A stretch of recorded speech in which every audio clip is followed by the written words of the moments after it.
পারবো না আগামী 6 মাস আর তখন লগে দেখা হইতো না কে আমার ক্ষেতের একবার দে নামলে না আরেকবার দে উঠতে আইতে 6 মাস সময় লাগে গেছি না কোনোদিন বাপি যা আমি যাই 6 মাস পরে দেখা হইব তাহলে থাক আমিও যাই গিয়া আমার গরুগুলা আবার আমি না থাকলে খাই না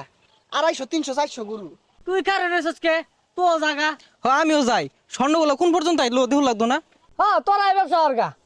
আমার দিন গেলে এবেই যাইবো এখানে সাপ যদি না করি তাইলে আর ময়নাও দিত না ভাতও খাওয়ার লাগতো না না খায় মরুর লাগবো কেউ আশেপাশে নাই না আজ্ঞা কি ব্যাপার এটা কার আসিনা আসিনা লাগতেছে না আর কইতে কইলাম ঠেঙ্গে মধ্যে প্যাক ভরাই দিয়ে কিরম লাগে প্যাক ভরালে বলে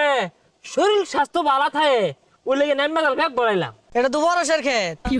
তুই কি মনে হচ্ছে